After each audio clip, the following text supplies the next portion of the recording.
Hello friends, welcome to our channel. मैं MG Manish Guru, GS teacher from Patna Bihar. ठीक है, चलिए हम लोग करने वाले हैं कौन सा। तो आज हम लोग करेंगे सेट नंबर 26 जो है हम लोग करने वाले हैं। सेट नंबर 26 1400 प्लस क्वेश्चन का सामान्य विज्ञान का सेट नंबर 26 है। और यह कहाँ से है, तो ये जो सेट नंबर 26 का आपको कंप्लीट पीडीएफ मिल जाएगा। इस नंबर पे आप व्हाट्सअप कीजिएगा। तो ये हमारा ही बुक है, इसके अंदर टोटल आपका 50 सेट है। उसी में से हम लोग सेट नंबर 26 करने वाले हैं। और इसका कंप्लीट पीडीएफ के लिए आप इस नंबर पर व्हाट्सअप कीजिए 8622 वाला पे। तो आपको फ्री में मिल जाएगा या फिर टेलीग्राम पे अपलोड है। हमारे बारे में सबसे पहले जान लीजिए आप लोग। हम एक एडुकेटर है जो एक अनअकैडमी पे पढ़ाते हैं। और आपको क्या करना है, वहाँ पे मनीष कुमार रॉय का नाम से आपको सर्च करके फॉलो कर लेना है। और ऑल गोल में आपको सेलेक्ट करना है SSC exam non technical, SSC exam non technical. तभी जो है आप हमें वहाँ पे फॉलो कर पाइएगा। ठीक है, चलिए। डेली क्लास होते हैं सुबह में 10 बजे, सुबह में 10 बजे और रात में आपका 10 बजे, सुबह में 10 बजे और रात में 10 बजे। बिल्कुल दोनों क्लासेस आपके, बिल्कुल दोनों क्लासेस फ्री हैं। दोनों क्लासेस फ्री है, तो जरूर जो है अनअकैडमी पे भी आइए और क्लास कीजिए। किसी भी सब्सक्रिप्शन के लिए बस आपको क्या कोड लगाना है अनअकैडमी का, तो आपको कोड लगा दीजिएगा मनीष गुरु 10। देख लीजिए इस चीज, मनीष उसके बाद गुरु उसके बाद आपको 10 लगा देना है। तो 10% का डिस्काउंट या फिर मैक्सिमम डिस्काउंट आपको मिल जाएगा। अब हम लोग करते हैं सेट नंबर 26। सेट नंबर 26 करें हम लोग। आइए पहला क्वेश्चन पे आते हैं। देखिए इसका, देखिए थोड़ा सा आपकी ये जीके टाइप का दे दिया गया है क्वेश्चन। देश में दूध के कुल उत्पादन का लगभग 17.22% दूध उत्पादन करने वाला डैश देश का सबसे बड़ा दूध उत्पादक राज्य कौन सा है। तो सबसे बड़ा है आपका, इसमें सबसे बड़ा उत्तर राजस्थान नहीं होगा, आंध्र प्रदेश भी नहीं है, गुजरात भी नहीं है। सभी कोई जानते हैं, सिंपल क्वेश्चन था। ऑप्शन नंबर सी आपका सही उत्तर है, उत्तर प्रदेश। क्या है आपका सही उत्तर? उत्तर प्रदेश जो है देश का सबसे बड़ा दूध उत्पादक राज्य है। और देश के कुल दूध उत्पादक का 17.22 जो है प्रतिशत अकेले उत्तर प्रदेश उत्पादन करता है। क्लियर। नेक्स्ट क्वेश्चन पे चलिए। देखिए इसका, यदि कोई वस्तु तैरती है तो वस्तु पर जल द्वारा लगाए जाने वाला उत्क्षेप बल डैश होगा। उत्क्षेप बल आपका क्या होगा बताइए? उत्क्षेप बल क्या होगा? तो देखिए, कोई भी वस्तु अगर है तैरती है तो उस पर लगाया गया उत्क्षेप बल क्या होगा आपका? तो इसका सही उत्तर आएगा ऑप्शन नंबर बी आपका सही उत्तर आएगा, वस्तु के भार के बराबर होगा। जो आपका वस्तु का भार है, पकड़ लीजिए, पकड़िए कोई ऑब्जेक्ट है, जो आपका वस्तु का भार है, वेट है, उसके बराबर होगा। आपका ऑप्शन नंबर बी आपका सही उत्तर है इसका। आइए, 10 वोल्ट के विभवांतर वाले दो बिंदुओं पर 2 कूलम आवेश को स्थानांतरित करने के लिए कितना काम करना पड़ता है? कितना कार्य आपको काम करना पड़ेगा बताइए? सिंपली आपका इसका आंसर क्या आएगा? देखिए, इसको हम लोग सॉल्व कैसे करेंगे। 3 नंबर का आपका, हम लोग जानते हैं एक आता है V equal to W by Q. V आपका क्या है? V आपका है विभवांतर, W आपका क्या है? W आपका है कार्य, मतलब कितना काम करना पड़ेगा, और Q है आपका आवेश है। क्लियर। तो यहां से हम लोग निकाल सकते हैं W इक्वल टू V गुने Q, मतलब विभवांतर गुने आवेश। विभवांतर आपका कितना दिया है? 10 वोल्ट दिया है। और आपका आवेश दिया है 2 कूलम, 2 10 दूनी 20 आपका आ जाएगा। अब यूनिट क्या आएगा? यूनिट आपका जूल आएगा। भैया कार्य निकालना है, कार्य का यूनिट क्या आएगा? जूल आएगा। ऑप्शन नंबर ए आपका सही उत्तर है, ऑप्शन नंबर ए आपका सही उत्तर है। क्लियर। चलिए नेक्स्ट क्वेश्चन पे आइए। इसका देखिए, स्पाइरोगाइरा और प्लेनेरिया में डैश होता है, क्या होता है बताइए? विखंडन, बीजांड द्वारा प्रजनन, निषेचन, पुनर्जनन। स्पाइरोगाइरा और प्लेनेरिया में डैश होता है, क्या होता है? विखंडन, बीजांड द्वारा प्रजनन, निषेचन, पुनर्जनन। क्या आएगा बताइए इसका आंसर? 4 नंबर का आंसर बताइए क्या आएगा? तो आपका सही उत्तर क्या आ जाएगा आपका? ऑप्शन नंबर डी आपका सही उत्तर है। स्पाइरोगाइरा और प्लेनेरिया में आपका पूर्ण जनन होता है। स्पाइरोगाइरिया और प्लेनेरिया आप में आपका क्या होता है? पूर्ण जनन। पूर्ण जनन का आपको क्या होगा? इसी को कहा जाता है रीजेनरेशन। रीजेनरेशन आपको हिंदी में भी कभी कभी इंग्लिश जो है लिख दिया जाता है, इसी को कहा जाता है रीजेनरेशन। नेक्स्ट क्वेश्चन देखिए, वह विकल्प चुने जो परिसंचरण तंत्र के संदर्भ में सत्य नहीं है। सत्य नहीं है, इनमें रक्त उच्च दाब पर झटके से और तेज से बहता है, सही है। यह शरीर के वजन के लगभग 7 से 8% होता है, यह भी सही है। रक्त को सामान्यतः रिवर ऑफ लाइफ कहा जाता है, यह भी सही है, लिवर ऑफ लाइफ। मानव लाल जो है रुधिर का, आरबीसी का जीवन काल 15 से 20 होता है, यही आपका गलत है। यह आपका कितना होगा सही उत्तर? 15 से 20 कभी थोड़ी सुने हैं, 115 से लेके 120 दिन होता है आरबीसी का लाइफ स्पैन, जीवन काल। आपको इसमें गलत बताना है, सत्य नहीं है, गलत बताना है। ऑप्शन नंबर डी आपका सही उत्तर आएगा, यही है आपका गलत है। चलिए अगले क्वेश्चन पे आइए। देखिए, डैश जो है तरंगे चमगादड़ को उनके रास्ते से आने वाले बाधाओं का पता लगाने में मदद करता है। बहुत सिंपल है, चमगादड़ से आपका क्या आ जाएगा? तो पराश्रव आपका आएगा सही उत्तर। पराश्रव जो है तरंगे जो है चमगादड़ को उनके रास्ते में आने वाले बाधाओं का पता लगाने में मदद करता है। आपका सही उत्तर आएगा ऑप्शन नंबर सी, पराश्रव जो है तरंगे आपका सही उत्तर आएगा। पराश्रव तरंगे आपका सही उत्तर है। अगले क्वेश्चन पे आइए और अगला क्वेश्चन देखिए जल्दी से, क्या आएगा इसका बताइए। CWH निम्नलिखित में से किस क्रियात्मक समूह में उपस्थित है। CWH जो है कहां पर उपस्थित है, इसका बताइए आंसर क्या आएगा।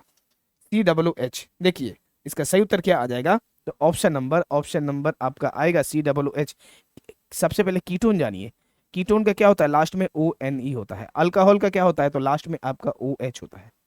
तो CWH क्या हो गया, तो आपका कार्बोक्सिलिक अम्ल आएगा। ऑप्शन नंबर सी आपका सही उत्तर है।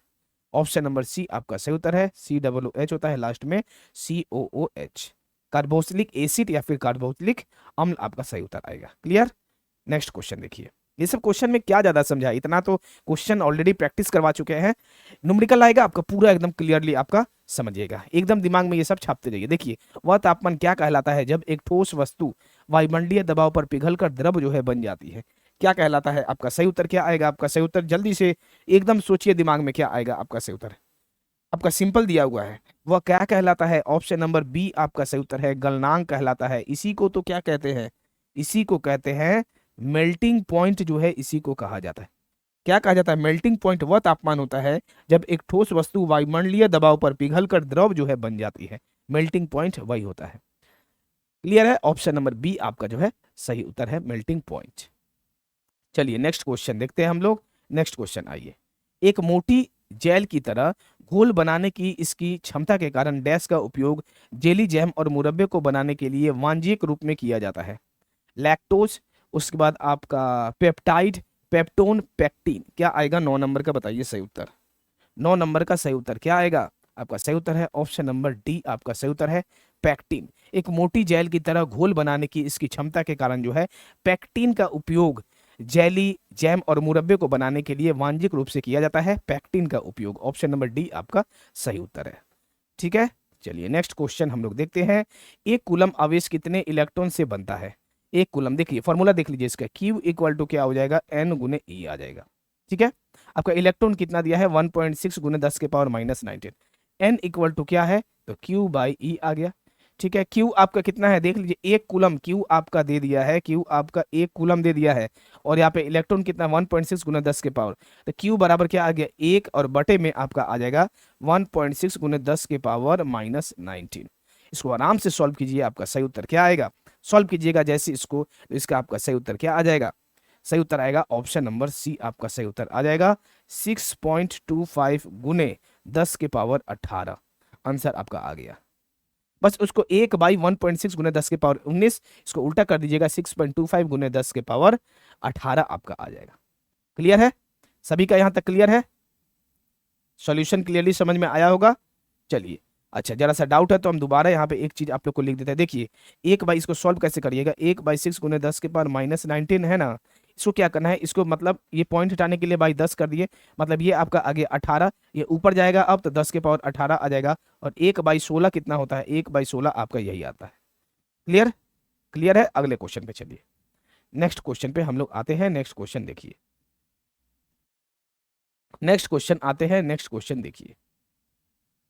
चलिए ये डार्क सही रहेगा, यही डार्क है ना, हम लोग थोड़ा सा और मोटा कर ले क्या पेन, चलिए हाँ सही है, थोड़ा सा हम लोग डार्क कर लिए हैं। चलिए इसको देखिए, इसका बताइए जल्दी से अब आंसर क्या आएगा, क्वेश्चन को देखिए और आंसर बताइए जल्दी से क्या आएगा। 11 नंबर का बताइए क्या आएगा। देखिए क्या दिया है, धातुएं विद्युत की अच्छी सुचालक होती है क्योंकि उनमें बहुत सारे ढीले जो है आबंधित होते हैं। बहुत सारे ढीले क्या होगा, धातुओं में बहुत सारे क्या होते हैं, इलेक्ट्रॉन आएगा आपका सही उत्तर। धातु में भैया सबसे सिंपल है आपका इलेक्ट्रॉन ही होगा, ऑप्शन नंबर बी आपका सही उत्तर है, इलेक्ट्रॉन जो है आपका सही उत्तर आएगा। धातु विद्युत की अच्छी सुचालक होती है क्योंकि उनमें बहुत सारे ढीले आबंधित होते हैं, इलेक्ट्रॉन आपके होते हैं। 11 नंबर क्लियर है सभी का। अगले क्वेश्चन पे आइए, अगला क्वेश्चन देखिए। 20 kg द्रव्यमान का, अच्छा पेन क्या पतला हो गया, देख लेते हैं जरा सा एक बार, बस पेन को चेक कर लेते हैं पतला है या फिर सही है। चलिए सही है, इस क्वेश्चन को देखिए जल्दी से, इस क्वेश्चन को देखिए। देखिए आपको क्या करना है, 20 kg द्रव्यमान का एक वस्तु जो है 10 मीटर प्रति सेकंड की समान वेग के साथ आगे बढ़ रहा है, तो वस्तु द्वारा गतिशील ऊर्जा क्या आएगा? वस्तु द्वारा गतिशील ऊर्जा आपको निकालना है। गति जैसे लग गया मतलब गतिज ऊर्जा, kinetic energy equal to half mv² आपका आएगा सही उत्तर। फिर से लग रहा है ये पतला हो गया, हाफ mv² आएगा ये सही उत्तर। हाफ बैठा दिए, ठीक है, हाफ बैठाइए और m आपका कितना दिया हुआ है, तो आपका 20 दिया है, 20। v आपका कितना है, v आपका है 10, v कितना है आपका देख लीजिए, v आपका है 10 है, तो 10 गुने 10, सिंपली आ गया आपका 10। कितना आ जाएगा आंसर, 1000। अब 1000 जूल में आएगा ना, ऊर्जा में है आपका 1000 जूल, ऑप्शन नंबर बी आपका सही उत्तर है। 1000 जूल आपका सही उत्तर आ गया। क्लियर है? चलिए, सिंपल क्वेश्चन था, अगले क्वेश्चन पे आइए। इसका देखिए, पृथ्वी की किसी वस्तु पर वजन जो है 200 न्यूटन है, तो इसका द्रव्यमान क्या आएगा?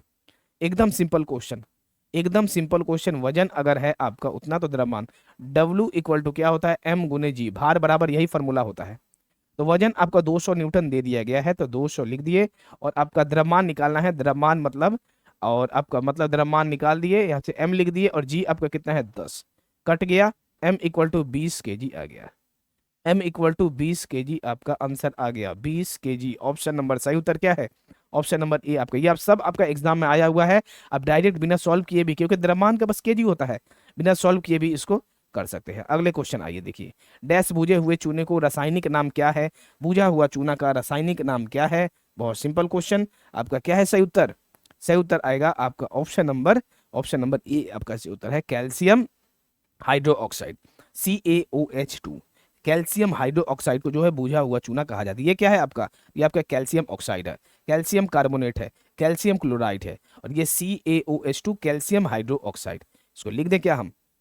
ये क्या आ जाएगा, CaOH2 कैल्शियम हाइड्रोक्साइड। ठीक है, क्लियर सभी का? बुझे हुए चूना। अगला क्वेश्चन पे आइए, नेक्स्ट क्वेश्चन देखिए जल्दी से। 20 kg के हथौड़े द्वारा प्राप्त विभव ऊर्जा की गणना करें जब 10 मीटर की ऊंचाई तक। देखिए, ये 20 नहीं होगा, ये आप लोग PDF में भी, बुक में भी जहां पे है इसको ठीक कर लीजिएगा, 30 kg होगा। ठीक है, 30 kg। अब सिंपली आपको ऊंचाई आ गया और आपको ऊर्जा निकालना है, तो कौन सा ऊर्जा आ जाएगा? ऊंचाई के साथ ऊर्जा आ जाएगा mgh। सिंपली इसी पे बस इसको वैल्यू को पुट कर दीजिए, आपका आंसर आ जाएगा। m आपका कितना दिया है, 30 है, g आपका यहाँ दे दिया है, g आपका 10 दे दिया है, 10, और h आपका कितना है, तो h आपका है 10 है। क्लियर? क्या आ जाएगा आपका? सिंपली 3000 जूल आपका सही उत्तर आएगा, 3000 जूल। ऑप्शन नंबर डी आपका सही उत्तर है। एक और दूसरा तरीका क्या है, पास्कल तो कभी नहीं होगा आपका, फिर डब्ल्यू भी कभी होगा? कभी भी नहीं होगा। वाट कभी नहीं होगा, न्यूटन भी कभी नहीं होगा, सिंपल आपका जूल होगा। ऊर्जा निकालना है, जूल आपका आएगा। क्लियर है?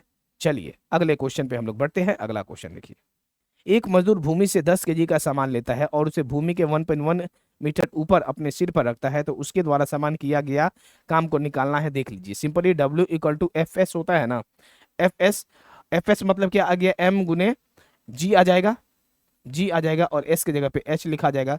M आपका कितना दिया है, 10 दिया है, G आपका कितना है, G आपका है 10, और आपका H कितना है, H आपका है 1.1 मीटर, 1.1। क्लियर है? ये सब सिंपल क्वेश्चन है आप लोग के लिए। 1 आया, आपको कितना आ गया आंसर? सिंपली सॉल्व कर दीजिए, सॉल्व कीजिएगा तो कितना आ जाएगा? एकदम सिंपल, 110 जूल आपका आंसर आ गया, 110 जूल आपका आंसर आ गया, 110 जूल। चलिए अगले क्वेश्चन पे हम लोग देखते हैं। अगला क्वेश्चन, निम्नलिखित में से कौन सा कार्बन का एक अपरूप नहीं है? कौन सा आपको बताना है कि कार्बन का एक अपरूप नहीं है? तो आपका हीरा जो है, हीरा मतलब डायमंड, डायमंड, उसके बाद ग्रेफाइट, आपका फ्लोरीन, ये सब क्या है आपका कार्बन का अपरूप है। कार्बन का ये सब अपरूप है, मतलब क्रिस्टलाइन अपरूप है। और कोयला जो है आपका कार्बन का अपरूप नहीं है। नहीं है बताना है, ऑप्शन नंबर सी आपका सही उत्तर आएगा। कोयला जो है कार्बन का अपरूप नहीं है। फ्लोरीन, डायमंड, ग्रेफाइट आपका कार्बन का अपरूप है। नेक्स्ट क्वेश्चन पे आते हैं। सीवा ट्यूब सकोशिका मुख्य रूप से डैश के संचरण के लिए उत्तरदायी होती है? किसके लिए? सीवा ट्यूब और सहकोशिका मुख्य रूप से, आपका सही उत्तर क्या आ जाएगा 18 नंबर का? मुख्य रूप से आपका किसके लिए उत्तरदायी होती है? तो पौधों में भोजन, ऑप्शन नंबर ए आपका सही उत्तर है। पौधों में भोजन के संचरण के लिए उत्तरदायी होती है। पौधों में भोजन के लिए, संचरण के लिए उत्तरदायी होती है। एकदम क्लियर है सभी का? बिल्कुल भी कहीं भी डाउट आपका नहीं होगा। सहकोशिका मतलब क्या होता है? Companion cell.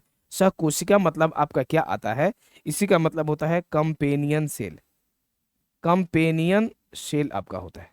सीवा ट्यूब और सहकोशिका मुख्य रूप से पौधों में भोजन के संचरण के लिए उत्तरदायी होती है। नेक्स्ट क्वेश्चन पे आइए, इसका देखिए 2 केजी के एक पिस्तौल है, 150 मीटर वेग है, 30 ग्राम का एक गोली क्षैतिज।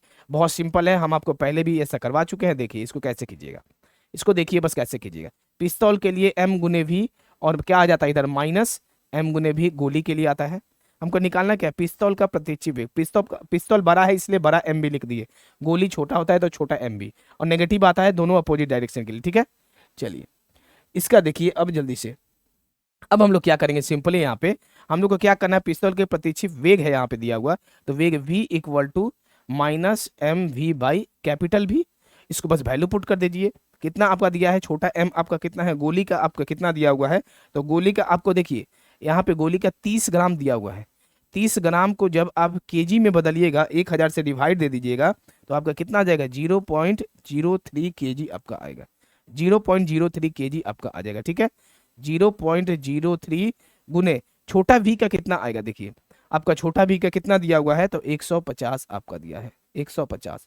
और आपका अच्छा यहाँ पे m आएगा ना, यहाँ तो m आएगा, एक मिनट यहाँ पे जरा सा टाइपिंग थोड़ा सा ये हो गया है। यहाँ पे क्या आएगा आपका, यहाँ पे m आएगा, यहाँ पे m आएगा। बड़ा m कितना है आपका, बड़ा m जरा सा ध्यान दीजिए कितना दिया हुआ है, तो आपका 2 केजी दिया है, 2 केजी दिया है। सिंपली इसको बस सॉल्व कर दीजिए। सॉल्व जैसे कीजिएगा, पहला तो आपका माइनस में आंसर आएगा, सभी को पता है माइनस में आएगा, -2.25 मीटर प्रति सेकंड आपका इसका आंसर आ जाएगा, -2.25 मीटर प्रति सेकंड। ऑप्शन नंबर सी आपका सही उत्तर है। एकदम कहीं भी डाउट होगा कमेंट कीजिएगा, हमको इसमें डाउट है। हम जो है दोबारा आपका एक बार ट्राई करेंगे कि सभी जो सेट का है एक बार डाउट सेशन लगा के हम जो है क्लियर कर दें, ठीक है। चलिए अगले क्वेश्चन पे आइए, अगला क्वेश्चन देखिए। 10 वोल्ट विभवांतर वाले दो बिंदुओं 5 कूलम के चार्ज को स्थानांतरित करने में कितना कार्य करना पड़ता है। बहुत सिंपल क्वेश्चन है, v equal to W by Q है, इसी पे सॉल्व हो जाएगा। v equal to W by Q, कार्य आपको निकालना है। v आपका विभवांतर दिया है, मतलब कार्य बराबर विभवांतर गुने आवेश, विभवांतर गुने आवेश। 20 नंबर का सिंपल क्या क्या आपका दिया है, 5 तो आपका, और 10 मतलब 10 विभवांतर दिया है 5, 10 पचे कितना आ गया, 50 जूल आपका आंसर आ गया, 50 जूल। ऑप्शन नंबर बी आपका सही उत्तर है। ऑप्शन नंबर 20 का सही उत्तर क्या गया, 20 का सही उत्तर है, ऑप्शन नंबर बी आपका सही उत्तर है। क्लियर, सभी का क्लियर है, ऑप्शन नंबर बी आपका सही उत्तर है। अब हम लोग जो है नेक्स्ट क्वेश्चन देखते हैं। नेक्स्ट क्वेश्चन पे आइए, इसको देखिए क्या दिया है 21 नंबर क्वेश्चन का, कि किन तत्वों में आपको बताना है कि 3 जो है तत्व है आपका एक्स वाई जेड आपका, ठीक है। एक्स वाई जेड का इलेक्ट्रॉनिक विन्यास क्रमशः कितना है, 287, 282 और आपका 288 है। तो तत्व जेड क्या होगा, ये वाला आपका जेड है, जेड वाला देखिए ये आपका जेड है, ठीक है। जेड आपका क्या है, 288। तो यहां से एकदम आपका यहां से क्या क्लियर हो रहा है, ये आपका कौन सा है, ऑप्शन नंबर डी आपका सही उत्तर है, निष्क्रिय गैस आपका है। क्यों, क्योंकि निष्क्रिय गैस का जो है बाहरी कक्षा जो है, ये जो आपका बाहरी कक्षा है क्या है आपका, बाहरी कक्षा में 8 है, जो कि भरी है, क्योंकि तत्व जो जेड का इलेक्ट्रॉनिक विन्यास तो देख ही रहे हैं 288 है, तो तत्व जेड एक निष्क्रिय गैस है, या फिर इसी को कहा जाता है आपका अक्रिय गैस, और अक्रिय गैस कहा जाता है। और इसका क्या होता है, बाहरी जो है आपका पूरा ऑक्टेट रहेगा, 8 है मतलब बाहरी भरा हुआ है। क्लियर, चलिए नेक्स्ट क्वेश्चन हम लोग देखते हैं। नेक्स्ट क्वेश्चन देखिए, मतलब ये सभी कोई समझ रहे हैं ना, लास्ट का बाहर 8 है, 8 से ज्यादा नहीं होगा, लास्ट में अगर 8 है तो वो आपका निष्क्रिय गैस होगा। आपका निष्क्रिय गैस कौन सा है, यही वाला आपका है, देख लीजिए यही वाला आपका है, ग्रुप नंबर 18, 18 आपका जो है ये वाला जो है यही आपका है निष्क्रिय गैस, ठीक है। अगले क्वेश्चन पे आइए, इसका देखिए ये हो गया, इसका आइए जल्दी से 22 नंबर क्वेश्चन पे। जब जो है लिटमस विलियन न तो अम्लीय और न ही क्षारीय होता है, तब इसका रंग क्या होता है, तब इसका रंग क्या होगा। जब लिटमस विलियन न तो अम्लीय हो और न ही क्षारीय होता है, तब इसका रंग आपका क्या होता है, बैगनी होता है। ऑप्शन नंबर डी आपका सही उत्तर है, तब इसका रंग आपका क्या हो जाएगा, बैगनी आपका इसका रंग होता है, ठीक है। नेक्स्ट क्वेश्चन पे आइए, एक विद्युत वह गैजेट द्वारा 10 मीटर में 0.6 एम्पियर की धारा खींची जाती है, परिपथ के माध्यम से प्रभावित होने वाले विद्युत आवेश की मात्रा ज्ञात कीजिए। विद्युत आवेश का आपको मात्रा जो है इसमें आपको ज्ञात करना है, सिंपल है। अगर आप लोग फॉर्मूला जानते हैं, Q equal to I T, Q equal to विद्युत आवेश, आवेश बराबर क्या होता है आपका विद्युत धारा गुने समय। आई आपका कितना दिया है, देखिए आई आपका दिया है 0.6 और समय आपका 10 मिनट दिया है, 10 मिनट है। सेकंड में बदलने के लिए 10 गुने 60, 10 गुने 60 कर देंगे, सेकंड में आ जाएगा। बस इसको आराम से सॉल्व कर दीजिए, आपका कितना आ जाएगा, 360 कूलम्ब आपका आंसर आ जाएगा, एकदम क्लियर है, कुछ भी ये हार्ड क्वेश्चन नहीं है, बस Q equal to I T जानिए, फॉर्मूला पर पुट कर दीजिए, 360 कूलम आपका सही उत्तर है। ऑप्शन नंबर ए आपका सही उत्तर है, 360 कूलम। क्लियर। चलिए अगले क्वेश्चन पे आइए, अगला क्वेश्चन देखिए। जब किसी वस्तु की चाल जो है ध्वनि की चाल से अधिक हो जाती है तो इसे डैश चाल पर यात्रा करना कहा जाता है। क्या कहा जाता है बताइए, 24 नंबर का। यदि किसी वस्तु की चाल ध्वनि की चाल से अधिक हो जाती है तो इसे पराध्वनिक चाल पर यात्रा करना कहा जाता है। पराध्वनिक चाल पर कौन सा सही उत्तर है आपका? ऑप्शन नंबर सी आपका सही उत्तर है, पराध्वनिक चाल आपका सही उत्तर आएगा, पराध्वनिक चाल। चलिए देखिए नेक्स्ट क्वेश्चन जल्दी से। क्लोरीन गैस क्लोरीन के दो समस्थानिक का मिश्रण जिनका अनुपात 3:1 होता है, ये दोनों समस्थानिक निम्नलिखित में से कौन सा है? क्लोरीन का कौन सा है? तो आपका एक 35 वाला आएगा और क्लोरीन का आपका क्या आ जाएगा? 37 वाला आ जाएगा। कौन सा सही उत्तर है आपका? तो इसमें आपका सही उत्तर है ऑप्शन नंबर ए आपका सही उत्तर है। क्लियर। ऑप्शन नंबर आपका ए जो है आपका बिल्कुल भी सही उत्तर है, ऑप्शन नंबर ए। तो हम लोग का यहाँ पे ये वाला कंप्लीट होता है, कौन सा सेट पूरा कंप्लीट हो गया है हम लोग का? 26 नंबर जो आपका सेट है, 26 नंबर सेट हम लोग का यहाँ पे कंप्लीट होता है। इसका व्हाट्सअप के लिए आपको क्या करना है, आपको इस पे जो है बस व्हाट्सअप कर दीजिए, या फिर 50 सेट को आपको जो है पीडीएफ मिल जाएगा बिल्कुल फ्री में। इस पे 8622904250 पे व्हाट्सअप कर दीजिए, ठीक है। वीडियो को शेयर कीजिए, पूरा अपना भी सपोर्ट दिखाइए। मिलते हैं कब हम लोग? मिलते हैं हम लोग सेट नंबर 27 में बहुत जल्दी। अब हम लोग रेगुलर बेसिस पे पूरा सेट को जल्दी से 50 सेट को सॉल्व हम लोग कर देंगे। मिलते हैं नेक्स्ट वीडियो में। धन्यवाद सभी को।